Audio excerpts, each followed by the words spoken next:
Hello विद्यार्थियों, नमस्कार। बहुत बहुत स्वागत है आप सभी का मैग्नेट ब्रेन्स हिंदी में। एक बार फिर से आ गई हैं आपकी लाली मैडम मैग्नेट ब्रेन्स के हिंदी मीडियम चैनल पर आप सभी का हृदय से स्वागत करने के लिए, और इसी आशा के साथ कि आप स्वस्थ होंगे, खुश होंगे, प्रसन्नचित होकर अपने सभी कार्यों को कर रहे होंगे, साथ ही साथ आपके फेवरेट, जी हां, पसंदीदा चैनल मैग्नेट ब्रेन्स पर वीडियो देखने के लिए एकदम तत्पर रहते होंगे और वीडियोस का लाभ लेकर अपनी पढ़ाई में हमेशा अब अपने आप को अव्वल रखने लगे हैं। सो मैं अपने विद्यार्थियों से यही कहना चाहूंगी, यही आश्वासन देना चाहूंगी और प्रॉमिस भी करना चाहूंगी कि आप किसी भी तरह का डाउट या संदेह अपने मस्तिष्क में मत पालना। कैसा कि क्या पता मैग्नेट ब्रेन्स फ्री है तो कब तक है। मेरे प्यारे विद्यार्थियों, सुन लो ध्यान से, आज भी 100% फ्री है, फ्यूचर में भी 100% 100% फ्री ही रहेगा मैग्नेट ब्रेन्स, क्योंकि यहां पर हम एक उद्देश्य को लेकर आए हैं और हमारा उद्देश्य है आप सभी होनहार, कर्मठ, समर्पित विद्यार्थियों को 100% फ्री ऑनलाइन एजुकेशन या शिक्षा प्रदान करना, जिससे आप अपनी विद्यालय शिक्षा के साथ साथ आगे की सभी पढ़ाई भी बहुत अच्छे से कर सकें। कहते हैं ना कि कभी कभी हम कुछ करना चाहते हैं, कुछ पाना चाहते हैं, लेकिन करने से पहले या उस लक्ष्य तक पहुंचने से पहले हमारे सामने एक ऐसी बाधा खड़ी हो जाती है जिस तक हमारे हाथ नहीं पहुंचते, अर्थात मोटी रकम या बहुत भारी भरकम फीस देने की समस्या कि आखिर अब इतनी बड़ी रकम या फीस हम कहां से दें, तब जाकर कहीं हम शिक्षा ग्रहण कर पाएंगे, तब जाकर कहीं हम लक्ष्य की तरफ एक कदम आगे बढ़ा पाएंगे। इसलिए उस चिंता को आप बिल्कुल डिलीट कर दीजिए और प्रसन्नचित होकर बन जाइए, जुड़ जाइए हमारे साथ, क्योंकि हमारा उद्देश्य है आप सभी को 100% 100% जो शिक्षा है स्कूल एजुकेशन के साथ साथ प्रतियोगी परीक्षाएं जैसे NTSC, olympiad, IIT, JEE, NEET, UPSC, bank, insurance, RRB, SSB, JIIB, CIIB, सभी प्रकार की प्रतियोगी परीक्षाएं, जो भी आगे जाकर आपको जिस भी फील्ड में जाना है, जो भी स्ट्रीम चूज करना है, उन सभी परीक्षाओं के वीडियोस भी आपको बेस्ट फैकल्टीज के द्वारा मैग्नेट ब्रेन्स पर एब्सोल्युटली 100% 100% फ्री प्रोवाइड किए जा रहे हैं और किए जाते रहेंगे। तो किसी प्रकार की चिंता नहीं करना, कर्म को ही सर्वोपरि रखना। आपने सुना ही होगा, कर्मण्येवाधिकारस्ते मा फलेषु कदाचन। नमन करते हैं हम श्री कृष्ण भगवान जी को, नमन करते हैं हम हमारे परमपिता परमेश्वर को, जिन्होंने हमें कर्म के लिए सजग किया। धन्य हैं हमारे पुराण, वेद पुराण जैसे श्रीमद् भागवत गीता या महाभारत या रामचरितमानस या रामायण, जिनके माध्यम से हम अपने चरित्र को संवारते हैं, सहेजते हैं और अपने अंदर मानव मूल्यों को रखकर अपने जीवन का यापन करते हैं। आपने सुना ही होगा कि यदा यदा हि धर्मस्य मा फलेषु कदाचन, हमें सिर्फ और सिर्फ अपने कर्म को करते जाना है। कर्मण्येवाधिकारस्ते मा फलेषु कदाचन, अर्थात कर्म करते जाओ, फल की चिंता मत करो, क्योंकि जब हम कर्म करते जाएंगे तो ऑफ कोर्स उसका फल तो अच्छा ही होगा। इसी के साथ आज मैं आपके सामने इस वीडियो में लेकर आई हूं आपकी पाठ्य पुस्तक गोधूली का पाठ 7, नाम है परंपरा का मूल्यांकन, जिसके लेखक हैं लेखक रामविलास शर्मा जी।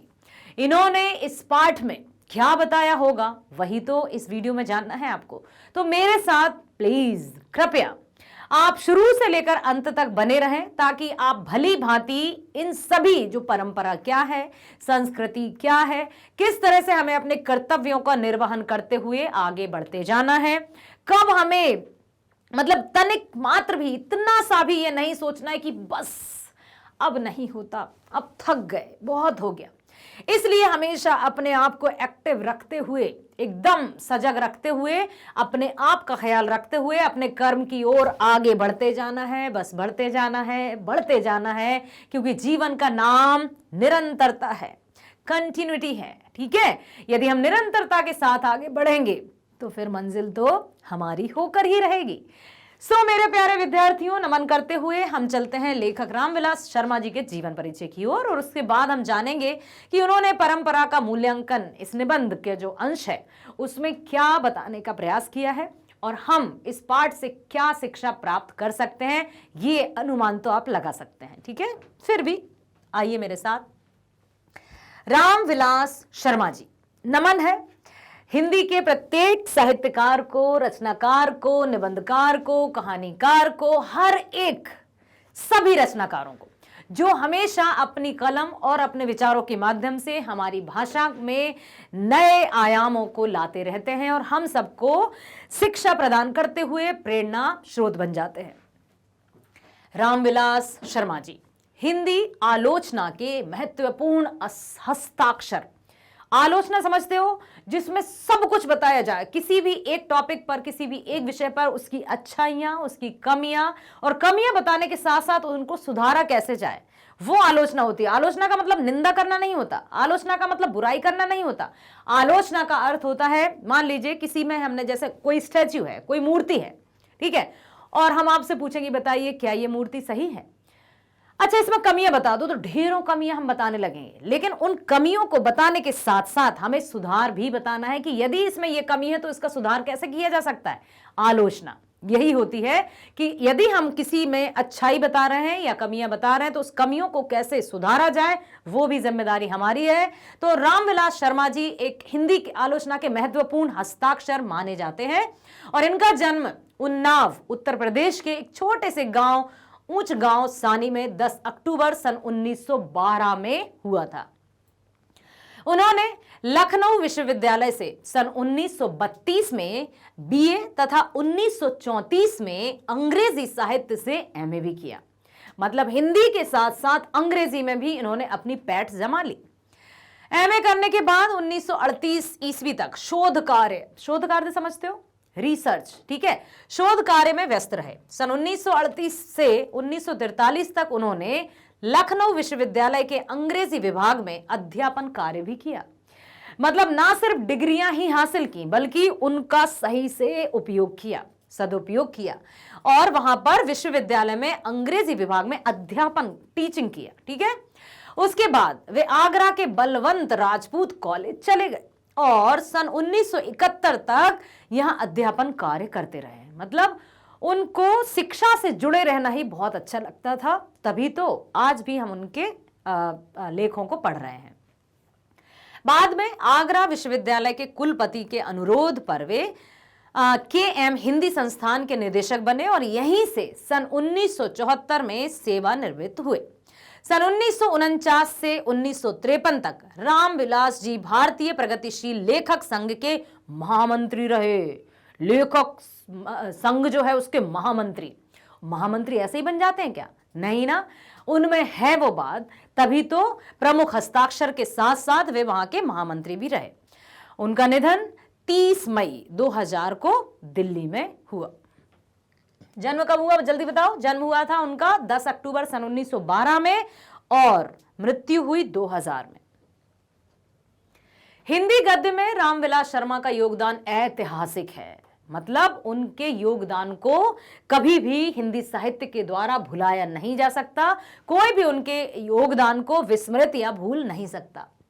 तर्क और तथ्यों से भरी हुई साफ पारदर्शी भाषा रामविलास जी के गद्य की विशेषता है। मतलब साफ और पारदर्शी समझते हो, एकदम निश्चल निष्कपट भाव से लिखी गई भाषा जो कि शुद्ध हो, अच्छी हो, पारदर्शी, ट्रांसपेरेंट, जो सबको समझ में आए कि अच्छा ये कहना, ये नहीं कि एक शब्द दो अर्थ या कुछ भी कहना चाहते हैं, कुछ भी कहना या हम कुछ समझ रहे हैं, जो है सो वही है। अब लिखा है इन्होंने कि पारदर्शी भाषा रामविलास जी के गद्य की विशेषता है। उन्हें भाषा विज्ञान विषयक परंपरागत दृष्टि को मार्क्सवाद की वैज्ञानिक दृष्टि से विश्लेषित करने तथा हिंदी आलोचना को वैज्ञानिक दृष्टि प्रदान करने का श्रेय प्राप्त है। मार्क्स का नाम सुना होगा आपने, कार्ल मार्क्स, जो समाज सुधारक थे। साथ ही साथ वैज्ञानिक दृष्टि से विश्लेषित करने तथा हिंदी आलोचना को वैज्ञानिक दृष्टि प्रदान करने का श्रेय प्राप्त है। देशभक्ति और मार्क्सवादी चेतना रामविलास जी का केंद्र बिंदु है।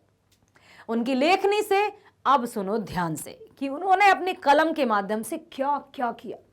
उन्होंने उनकी लेखनी से वाल्मीकि और कालिदास से लेकर मुक्ति बोध तक की रचनाओं का मूल्यांकन प्रगतिवादी चेतना के आधार पर हुआ। उन्हें न केवल प्रगति विरोधी हिंदी आलोचना की कला एवं साहित्य विषयक भ्रांतियों के निवारण का श्रेय है, बल्कि स्वयं प्रगतिवादी आलोचना द्वारा उत्पन्न अंतर विरोधों के उन्मूलन का गौरव भी प्राप्त है। ये हैं रामविलास शर्मा जी। रामविलास जी ने हिंदी में जीवनी साहित्य को एक नया आयाम दिया। उन्हें निराला जी की साहित्य साधना पुस्तक पर साहित्य अकादमी पुरस्कार भी प्राप्त हो चुका है। उनकी अन्य प्रमुख रचनाओं के नाम है, याद रखना, आचार्य रामचंद्र शुक्ल और हिंदी आलोचना, भारतेंदु हरिश्चंद्र, प्रेमचंद और उनका युग, भाषा और समाज, महावीर प्रसाद द्विवेदी जी और हिंदी नवजागरण, भारत की भाषा समस्या, नई कविता और अस्तित्ववाद, भारत में अंग्रेजी राज और मार्क्सवाद, भारत के प्राचीन भाषा परिवार और हिंदी, विराम चिन्ह, बड़े भाई आदि। इतनी उनकी रचना है, प्लीज याद रखना। उनकी रचनाओं को हिंदी साहित्य में पूछा ही जाता है। जो भी आपकी प्रतियोगी परीक्षाएं होती हैं जहां पर हिंदी साहित्य से संबंधित रचनाएं आती हैं या जो भी प्रश्न आते हैं, उनमें इनके प्रश्नों को शामिल किया जाता है। मुख्य हस्ताक्षर के रूप में इन्हें जाना जाता है। ठीक है, समझ लिया, सुन लिया। 1912 से 2000 तक इनका जीवन काल रहा। अब देखिए, जो हम पाठ या जो वीडियो आप देखने वाले हैं, इसमें रामविलास जी ने क्या वर्णन किया है वो ध्यान से सुनो। पाठ के रूप में यह रामविलास जी का निबंध प्रस्तुत है, परंपरा का मूल्यांकन। तो सबसे पहले तो मैं आपको बता दूं कि परंपरा का मूल्यांकन का अर्थ क्या है, मूल्यांकन का अर्थ क्या होता है, परंपरा का अर्थ क्या होता है। तब कहीं जाकर हम समझ पाएंगे कि परंपरा का मूल्यांकन जो पाठ है, हम इसमें क्या पढ़ रहे हैं या क्या हमें शिक्षा प्राप्त होगी। तो बात करते हैं हम हमारी भारतीय संस्कृति की, भारतीय परंपरा की। आपने रामचरितमानस का नाम सुना होगा, हमारी हिंदू धर्म की पवित्र पुस्तक। रामायण का नाम भी सुना होगा। अक्सर रामायण और रामचरितमानस को, मैं अपनी ही बात बता दूं ना, तो बचपन में मैं रामायण और रामचरितमानस को एक ही समझती थी। एक ही मतलब कि एक ही कवि के द्वारा लिखी गई होगी और इसमें सब कुछ एक सा है, कुछ अलग नहीं है। क्या आपको पता है कि रामायण और रामचरितमानस में क्या अंतर है? सबसे पहले हम बता दें कवियों का अंतर। रामायण वाल्मीकि जो द्वारा रचित है, जो कि शुद्ध संस्कृत भाषा में लिखी गई है। वाल्मीकि जी जो कि उसी युग में उन्होंने लिखा। उसके बाद रामचरितमानस गोस्वामी तुलसीदास जी द्वारा रचित अवधी भाषा में है। तो याद रखना, वाल्मीकि जी द्वारा रचित रामायण संस्कृत भाषा में लिखी गई थी और गोस्वामी तुलसीदास जी द्वारा रचित रामचरितमानस अवधी भाषा में लिखी गई थी। बाकी उस रामचरितमानस और रामायण में कुछ थोड़े बहुत अंतर भी हैं, लेकिन हम ओवरऑल कह सकते हैं कि ये मर्यादा पुरुषोत्तम श्री राम हमारे हिंदू धर्म के जो हमारे प्रेरणा स्रोत रहे हैं, उनका जीवन, उनका पूरा जीवन काल बताया कि किस तरह से माता पिता की आज्ञा का पालन करना है, अपने जीवन को बहुत अधिक जिम्मेदारियों के साथ करते हुए यापन करना है और उत्तरदायित्व का साथ देते हुए आगे बढ़ना है।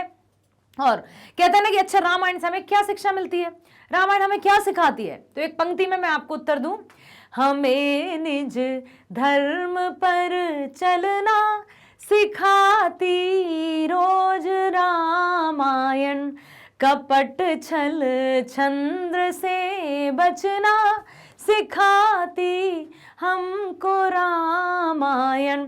रामायण को यदि हमने सही से पढ़ लिया या रामचरितमानस का हमने ध्यानपूर्वक श्रवण भी कर लिया, तो समझिए हमारे जीवन में सकारात्मक परिवर्तन तो आकर ही रहेंगे और इसमें कोई दो राय नहीं है। आप ये मत सोचना ऐसे कैसे होगा, कोई नहीं चाहेगा तो कैसे परिवर्तन आएगा। आता है, कहते हैं ना, परिवेश, वातावरण, माहौल डिपेंड करता है हमारे जीवन को गठित करने में, हमारे चरित्र का निर्माण करने में वातावरण अहम भूमिका निभाता है। और जिस तरह का परिवेश और वातावरण हम जीवन यापन करते हैं, जिस तरह के परिवेश में, उसी तरह का हमारा चरित्र भी बन जाता है। और धीरे धीरे मैं यदि इस आपके विद्यार्थी जीवन काल की कहूं तो ये तो बहुत अहम काल है आपके जीवन में। इसमें आप बहुत अच्छे से अपनी शिक्षा, दीक्षा, बड़ों की बात मानना, इनका ध्यान रखना। ठीक है, मौज मस्ती करना, खूब मस्ती करना, लेकिन अपने संस्कारों से, अपने परंपरा से हमेशा अपने आप को जोड़े रखना। भारतीय संस्कृति विश्व भर में प्रसिद्ध है। क्यों भारत को विश्व गुरु कहा जाता है? बहुत सारी ऐसी बातें हैं जो हमें सारी दुनिया से अलग, अर्थात सकारात्मक वे में अलग करती है। ठीक है, तो यहां पर यही है कि परंपरा का मूल्यांकन, मतलब जो परंपरा है हमारी, जो रीति रिवाज है, जो संस्कृति है, उसका मूल्यांकन, इवैल्यूएशन कैसे किया जाए। क्या हम हमेशा ये कह सकते हैं कि पुरानी जो संस्कृति थी वो एकदम सही थी और हमें पूर्ण रूप से उसका ही पालन करना चाहिए? नहीं, हम ऐसा नहीं कहते हैं। और लेखक ने भी ये बिल्कुल कहा है कि ऐसा नहीं है कि जो भी पुरानी बातें थी वो एकदम सही थी, पुराना काल था एकदम सही था।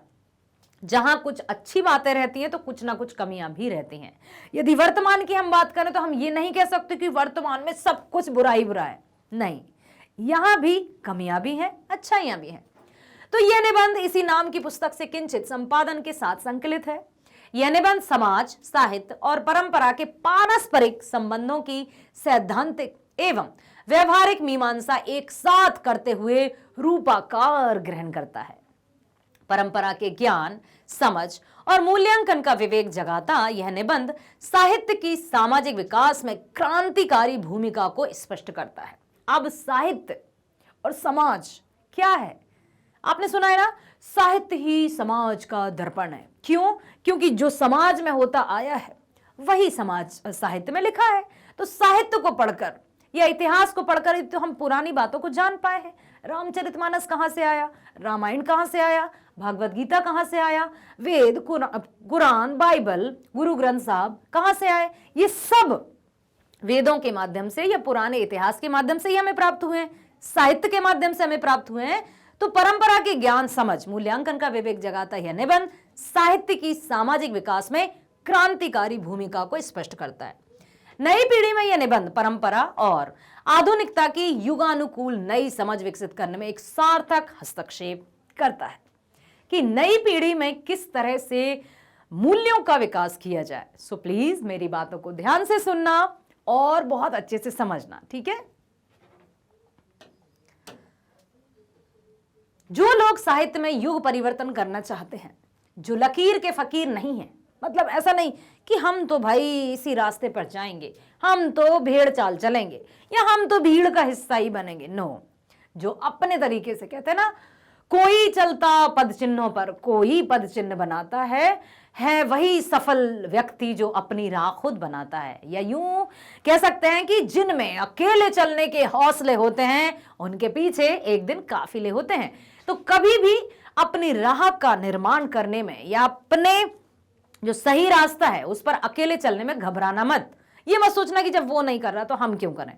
भाई, हमें अपना जीवन अपने तरीके से जीना है, हमें किसी की कॉपी कैट नहीं करना है। ओके, अब है यहां पर कि जो लकीर के फकीर नहीं है, जो अपने तरीके से जीवन जीते हैं, जो रूढ़ियां तोड़कर क्रांतिकारी साहित्य रचना चाहते हैं। क्रांतिकारी हमेशा सकारात्मकता की ओर, क्रांतिकारी परिवर्तन मतलब पॉजिटिव चेंजेस, उनके लिए साहित्य परंपरा का ज्ञान सबसे ज्यादा आवश्यक है। जो लोग समाज में बुनियादी परिवर्तन करके वर्गहीन, शोषण मुक्त समाज की रचना करना चाहते हैं, वे अपने सिद्धांतों को ऐतिहासिक भौतिकवाद के नाम से पुकारते हैं। प्रगतिशील आलोचना किन्हीं अमूर्त सिद्धांतों का संकलन नहीं है, वह साहित्य की परंपरा का मूर्त ज्ञान है और यह ज्ञान उतना ही विकासमान है जितना साहित्य की परंपरा। तो साहित्य की परंपरा का मूल्यांकन करते हुए सबसे पहले, बहुत ध्यान से सुनो प्लीज, यहां लिखा है साहित्य की परंपरा का मूल्यांकन करते हुए सबसे पहले हम उस साहित्य का मूल्य निर्धारित करते हैं जो शोषक वर्गों के विरुद्ध श्रमिक जनता के हितों को प्रतिबिंबित करता है। शोषित वर्ग समझते हो, जिस पर हमेशा शोषण होते आए, जो छोटा है उसको छोटा ही करने दिया जाता है, जो बड़े हैं, धनी हैं, संपन्न, वो हमेशा अपनी सत्ता कायम करना चाहते हैं। तो उसकी तरफ भी उन्होंने यही बताने का प्रयास किया है कि साहित्य में मनुष्य की बहुत सी आदिम भावनाएं प्रतिफलित होती हैं जो उसे प्रतिमात्र से जोड़ती हैं। उसमें मनुष्य का इंद्रिय बोध समझते हैं, सेंस ऑर्गन्स, उसकी भावनाएं भी व्यंजित होती हैं। साहित्य का यह पक्ष अपेक्षाकृत स्थायी होता है। साहित्य के निर्माण में प्रतिभाशाली मनुष्यों की भूमिका निर्णायक है। जो भी टैलेंटेड हैं, जो आउट ऑफ द बॉक्स सोचते हैं, जो हमेशा ऐसा नहीं ढर्रे पे चल रहे हैं कि तुम भी जा रहे हो हम इसलिए जा रहे हैं, कहते हैं ना एक जैसे भेड़ चाल कि एक गड्ढे में गिर गई तो सबके सब गड्ढे में ही गिरते जाएंगे। जो अपने तरीके से सोचते हैं, जो इनोवेटिव तरीके से सोचते हैं, ठीक है, तो उनके लिए साहित्य के निर्माण में प्रतिभाशाली मनुष्यों की भूमिका निर्णायक है। इसका यह अर्थ नहीं कि वे मनुष्य जो करते हैं वह सब अच्छा ही होता है। हाँ, एक और बात सुनो कि प्रतिभाशाली होने का तात्पर्य यह नहीं कि हम किसी के भी प्रति माइंड सेट कर लें कि ये तो अच्छा ही करता है। हो सकता है उनसे भी कमियां हो जाती हो सकता है उनसे भी भूल या गलती हो जाती है, या उनके श्रेष्ठ कृतित्व में कोई दोष नहीं होते, ऑफकोर्स होते हैं। कला का पूर्णतः निर्दोष होना भी एक दोष है। क्या बात कही है कि जो कला है उसका निर्दोष होना भी एक दोष है। मतलब कला कभी भी निर्दोष नहीं हो सकती। जहां कहीं दोष नहीं है मतलब वो ऐसा तो नहीं किसी की कॉपी कर ली हो, क्योंकि कहते हैं ना गलतियां अक्सर उन्हीं से होती हैं जो कुछ करना चाहते हैं। जो हमेशा हाथ पर हाथ रखकर बैठे रहेंगे उनसे भला गलतियां कहां से होंगी। साहित्य के मूल्य राजनैतिक मूल्यों की अपेक्षा अधिक स्थायी है, क्योंकि राजनैतिक मूल्य तो परिवर्तित हो जाते हैं। आज मेरी सत्ता है, आज ये कुर्सी मेरी है, कल किसी और की हो गई। ठीक है। अंग्रेज कवि टेनिसन ने लैटिन कवि वर्जिल पर एक बड़ी अच्छी कविता लिखी थी। उसमें उन्होंने कहा कि रोमन साम्राज्य का वैभव समाप्त हो गया, पर वर्जिल के काव्य सागर की ध्वनि तरंगे हमें आज भी सुनाई देती हैं और हृदय को आनंद विह्वल कर देती हैं। कह सकते हैं कि जब ब्रिटिश साम्राज्य का कोई नाम लेवा और पानी देने वाला ना रह जाएगा तब इस तरह से क्या होगा। शेक्सपियर, मिल्टन और शैली विश्व संस्कृति के आकाश में वैसे ही जगमगाते नजर आएंगे जैसे पहले। ठीक है, हम सन 1947 में आजाद हो गए, अंग्रेजों को हमने भारत से खदेड़ दिया, लेकिन अब बताओ क्या जो अंग्रेज शासन थे, जब अंग्रेजों का शासन था, तो क्या हमने अब उनको भारत से खदेड़ कर या विजय प्राप्त करके उनकी सारी बातों को हम भूल गए हैं? क्या हमने उनकी एक भी बात अपनाई नहीं है? अरे एक बात की तो छोड़ो, अब तो हम पाश्चात्य संस्कृति की ओर ज्यादा चले जा रहे हैं। वेश भूषा, खान पान सब कुछ अंग्रेजियत में जा रहा है। ठीक है, तो यहां लिखा है कि शेक्सपियर, मिल्टन और शैली विश्व संस्कृति के आकाश में वैसे ही जगमगाते रहेंगे जैसे पहले, और उनके प्रकाश पहले की अपेक्षा करोड़ों नई आंखें दिखेंगी। मतलब जो अच्छा था वो हमेशा रहेगा, जो बुरा था उसकी भी लोग चर्चा करते रहेंगे, क्योंकि ना तो कभी अच्छाई मरती है ना कभी बुराई, लेकिन हाँ बुराई पर अच्छाई की जीत हमेशा होकर रहती है। समय लगता है, समय रहते बहुत से तो हथियार डाल देते हैं, निराश हो जाते हैं कि अब कुछ नहीं हो सकता, अब तो हार माननी पड़ेगी, और कुछ लोग बड़ी उससे दृढ़ता से मजबूती के साथ अडिग रहते हैं। संसार का कोई भी देश बहुजातीय राष्ट्र की हैसियत से इतिहास को ध्यान में रखे तो भारत का मुकाबला नहीं कर सकता, कोई भी देश। ठीक है, यहां राष्ट्रीयता एक जाति द्वारा दूसरी जातियों पर राजनीतिक प्रभुत्व कायम करके स्थापित नहीं हुई, वह मुख्यतः संस्कृति और इतिहास की देन है। इस संस्कृति के निर्माण में इस देश के कवियों का सर्वोच्च स्थान है, क्योंकि जब टेलीफोन्स नहीं हुआ करते थे, टेलीविजन नहीं हुआ करते थे, समाचार पत्र नहीं हुआ करते थे, तब कवि और साहित्यकार अपने विचारों के माध्यम से जन जागृति लाते थे, उनके मन में नव चेतना का संचार करते थे, ताकि हर एक जो मन था, भारतीय मन था, उसमें नव जागृति आई, क्रांति की भावना, क्रांति की लहर आई। ठीक है, इसलिए कहा है कि कवियों की। अब यहां पर कहना चाहते हैं कि राष्ट्रीयता एक जाति द्वारा दूसरी जातियों पर राजनीतिक प्रभुत्व कायम करने स्तंभ है, मुख्यतः संस्कृति और इतिहास की देन है। इस संस्कृति के निर्माण में इस देश के कवियों का सर्वोच्च स्थान इसलिए कहा है। इस देश की संस्कृति से रामायण और महाभारत को अलग कर दें तो भारतीय साहित्य की आंतरिक एकता टूट जाएगी। ठीक है, महाभारत कथा या रामायण, ये दो ऐसी पौराणिक कथाएं हैं जिनके माध्यम से हम भाईचारे की भावना सीखते हैं, मर्यादा की भावना सीखते हैं। ठीक है, किसी भी बहुजातीय राष्ट्र की सामाजिक विकास में कवियों की ऐसी निर्णायक भूमिका नहीं रही है जैसी इस देश में व्यास और वाल्मीकि की रही है। वेद व्यास जी द्वारा रचित महाभारत ग्रंथ, वाल्मीकि जी द्वारा रचित रामायण पवित्र ग्रंथ, उन्होंने अपनी रचनाओं के माध्यम से हम सबको जागृत किया। ठीक है, रामायण में बताया श्री राम का चरित्र, वहीं पर महाभारत में यह बताया कि जब भी द्वेष की भावना या ईर्ष्या की भावना आ जाती है तो भाई भाई का नहीं होता है, खून खून के रिश्ते भी इस तरह से एकदम टूट जाते हैं। तो कभी भी मोह के सत्ता में नहीं फंसना है, संतोष की भावना के साथ जीवन यापन करना है, अर्थात कौरव और पांडवों की तरह जो दुष्परिणाम होगा कि फिर सत्ता किस पर करोगे जब कोई नहीं बचेगा, लेकिन ऐसा नहीं हुआ था। अब है समाजवाद हमारी राष्ट्रीय आवश्यकता है। समाजवाद, समाज का निर्माण, समाज में रहना, क्योंकि मनुष्य सामाजिक प्राणी है। पूंजीवादी व्यवस्था में शक्ति का इतना अपव्यय होता है कि उसका कोई हिसाब ही नहीं है। देश के साधनों की सबसे अच्छी समाजवादी व्यवस्था कायम करने के बाद पहले ही अपेक्षा कहीं ज्यादा शक्तिशाली हो गए हैं और उनकी प्रगति की रफ्तार किसी भी पूंजीवादी देश की अपेक्षा तेज है। साहित्य की परंपरा का पूर्ण ज्ञान समाजवादी व्यवस्था में ही संभव है। ठीक है, समाजवादी संस्कृति पुरानी संस्कृति से नाता नहीं तोड़ती है। ठीक है, ध्यान रखना, जो हमारी समाजवादी संस्कृति है, जो वर्तमान की संस्कृति है, वो पुरानी या पौराणिक संस्कृति से संबंध नहीं तोड़ती है। उसका रिश्ता उससे जुड़ा रहेगा, हमेशा जुड़ा रहेगा। वह उसे आत्मसात करके आगे बढ़ती है। मतलब जो भी अच्छी बातें हैं, जो भी अच्छी सीख है, जिनके माध्यम से हम अपने जीवन को सुचारू रूप से कर सकते हैं, लक्ष्य की प्राप्ति कर सकते हैं, उन सभी अच्छी अच्छी बातों का ग्रहण करके आगे बढ़ती है।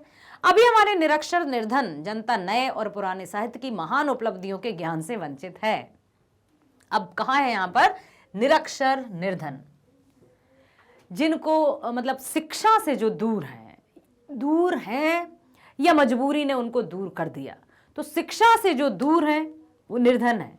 कहते हैं सबसे बड़ा धन हमारा क्या होता है? हमारी शिक्षा, हमारे विचार, यही हमारा धन है, क्योंकि ये हमेशा हमारे साथ रहते हैं। वो मीराबाई का पद सुना होगा ना आपने, खर्चे नहीं कोई चोर न लेबे, दिन दिन बढ़त सवायो, पायो जी मैंने राम रतन धन पायो, वस्तु अमोलिक दी मेरे सतगुरु, कृपा कर अपनायो, पायो जी मैंने।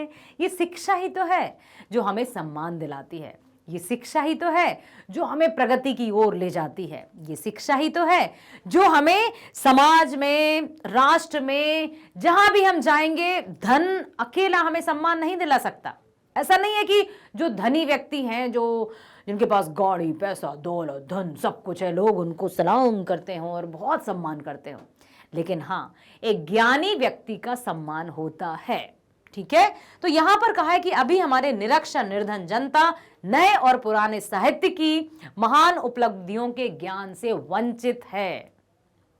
मतलब जो हमारी भारतीय संस्कृति की अवहेलना करें या कहें अरे भारत में रखा ही क्या है, इट मीन्स कि वे निरक्षर और निर्धन हैं। उन्होंने जाना ही नहीं, सुना ही नहीं, समझा ही नहीं कि भारतीय संस्कृति है क्या। क्योंकि अक्सर हम उसी बात के बारे में अपना जो गलत फहमी है कि कोई व्यक्ति ऐसा होगा, किसी ने कहा पता है ऐसा हुआ था, हाँ सच में ऐसा हुआ था, हम चले उसके साइड में हो गए। कान के कच्चे होना। अब बुद्धि नहीं है मतलब बुद्धि सबके पास है, लेकिन बुद्धि को सद्बुद्धि में परिवर्तन करना भी तो हमारी जिम्मेदारी है। किसी ने कहा कि ये सब बकवास है, हाँ सच कह रहे हो, सच में बकवास है, क्योंकि हमें उसकी सत्यता नहीं पता।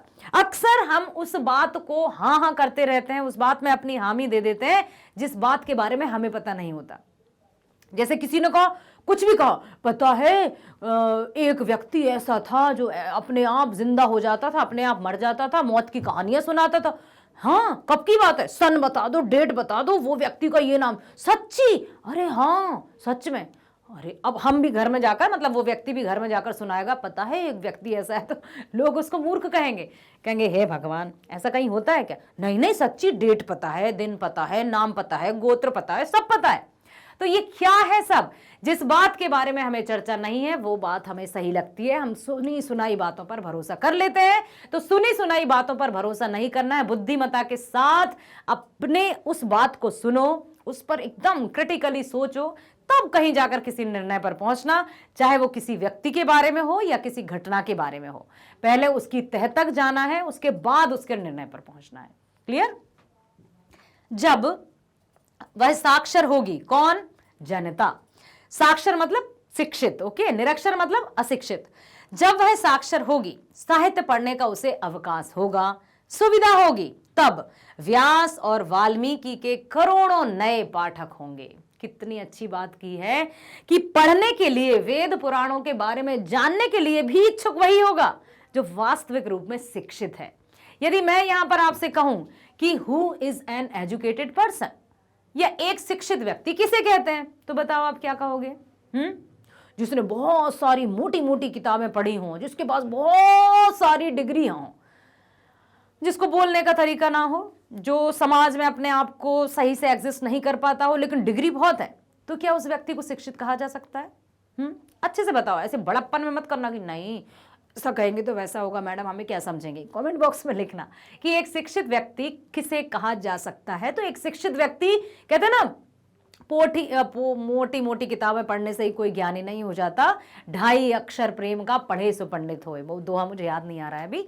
तो यहां पर यह है कि वास्तविक ज्ञान, किताबी ज्ञान के साथ साथ प्रैक्टिकल नॉलेज का भी होना बहुत जरूरी है, वास्तविक ज्ञान का होना भी बहुत जरूरी है, तब जाकर हम समाज में अपने आप को रख पाते हैं सम्मानीय रूप से। ठीक है, तो अब वो कितनी बड़ी बात कह गए हैं लेखक रामविलास शर्मा जी कि जब वह साक्षर होगी ना, साहित्य पढ़ने का उसको अवकाश होगा, सुविधा होगी, तब व्यास और वाल्मीकि के करोड़ों नए पाठक होंगे, तब मानव संस्कृति की विशद धारा में भारतीय साहित्य की गौरवशाली परंपरा का नवीन योगदान होगा। वाह, ये है हमारी भारतीय परंपरा। इसी के माध्यम से परंपरा का मूल्यांकन किया जाएगा और ये भी बताने का प्रयास किया है लेखक ने कि परंपरा कुछ और नहीं होती, हम जो मनुष्य है ना, उन्हीं का चाल चलन, चरित्र, आचरण, व्यवहार, यही परंपरा में हो जाती। संस्कृति और सभ्यता भी शब्द सुने होंगे आपने। संस्कृति का अर्थ एक आविष्कार से मनाया जाता है, मतलब माना जाता है, वहीं पर सभ्यता का अर्थ उस आविष्कार को और अच्छे से विकसित करने को सभ्यता कहा जाता है। अर्थात किसी ने मान लीजिए कहा कि हमें अपना जीवन यापन सबके साथ मेलजोल से करना चाहिए, तो अब मेलजोल से व्यवहार अपनाना और हंसते खेलते हुए अपने जीवन को बिताना, ये सभ्यता की पहचान है। तो अपने आप को सभ्य समाज का हिस्सा बनाना है, अर्थात अपने व्यवहार से समाज को सभ्य बनाना है। ये सब हमारे हाथों में है, हमारे मजबूत कंधों पर है, या मैं तो यूं कहूंगी कि आपके मजबूत कंधों पर है। तो अपने आप को जिम्मेदारी के साथ साथ उत्तरदायित्व की भावना भी अपने मन में विकसित करें, ताकि राष्ट्र को एक अच्छा समाज मिल सके, परिवार को एक अच्छा सदस्य मिल सके और समाज को एक जिम्मेदार नागरिक मिल सके। ठीक है, इसी के साथ अब मैं बताती हूं आपको कि आपने ये सुना, समझा। इसी तरह से हर एक पाठ और कविता का वर्णन मैं आपके समक्ष करूंगी। आप बस किसी भी तरह से ऐसे मतलब जो नहीं डाउट की अरे क्या पता कैसा होगा, कहाँ ढूंढें, क्या करें, तो मैं बता दूं, just type magnet brains Hindi. Magnet brains Hindi आप टाइप करना है। हिंदी मीडियम में अपने विषय के सभी विषय की वीडियोस उपलब्ध हैं, वो भी 100% फ्री। ये मैं बता चुकी हूं, एक बार और बता दूं कि मैग्नेट ब्रेन्स है भारत का नंबर 1 प्लेटफॉर्म जो कक्षा 7वीं से 12वीं तक की ऑनलाइन स्कूल एजुकेशन फ्री देता है, देता रहेगा, और उसके साथ साथ सभी प्रकार की प्रतियोगी परीक्षाओं के वीडियोस भी 100% फ्री प्रोवाइड करता रहेगा। किसी भी प्रकार के पेड सब्सक्रिप्शन की हम बात नहीं करते हैं। तो you just type magnet brains Hindi और जिस भी विषय का आपको वीडियो देखना है जस्ट क्लिक ऑन दैट। जैसे मैं कहूं कि भाई आपको तो आपकी पाठ्य पुस्तक क्लास 10th गोधुली भाग 2 का ही देखना है तो क्लिक कर दीजिए। अब उसमें क्या देखना चाहते हैं कि आपको पाठ्यक्रम परिचय देखना है या कोई पाठ पहला, दूसरा, तीसरा, क्या देखना चाहते हैं आप? मान लीजिए आपको पाठ्यक्रम देखना है तो क्लिक कीजिए। पाठ्यक्रम करते ही आपके सामने पाठ्यक्रम का वीडियो आ जाएगा और लाली वर्मा मैडम बड़े अच्छे तरीके से बताएंगे वहां, तो ध्यान से देखना, शुरू से लेकर अंत तक देखना। इसमें आपकी दोनों पुस्तकों की जानकारी है, जैसे गोधुली भाग 2 और वर्णिका। ठीक है, कितने चैप्टर्स हैं, गद्य खंड में कितने चैप्टर्स हैं, काव्य खंड में कितने चैप्टर्स हैं, हमारी वर्णी का जो अब पूरक पाठ्य पुस्तिका है उसमें कितने पाठ या कहानियां शामिल हैं। हर एक पाठ का एकदम इंट्रोडक्शन दिया जाएगा कि किस पार्ट में आप क्या पढ़ोगे। सो ध्यान से आप देखना, और ध्यान से जब आप देखोगे तो आई प्रॉमिस यू आपको बहुत अच्छे से समझ में भी आएगा और वीडियो पसंद भी आएगा। जब वीडियो पसंद आएगा तो लाइक करना मत भूलना, लाइक करना, सब्सक्राइब करना, ठीक है, ताकि सभी वीडियोस की नोटिफिकेशंस आपको प्राप्त हो जाएं और आप बहुत अच्छे से उसका लाभ उठा सकें। अधिक से अधिक शेयर करना प्लीज, हाँ शेयर करो, ताकि सभी जो आपके फ्रेंड्स हैं, जो भी आपके जानने पहचानने वाले हैं, वे भी मैग्नेट ब्रेन्स पर फ्री बेस्ट एजुकेशन का लाभ ले सकें और अपने लक्ष्य की ओर आगे बढ़ सकें। चलो मिलते हैं नेक्स्ट वीडियो में। स्वस्थ रहिए, खुश रहिए, bye bye, thank you so much.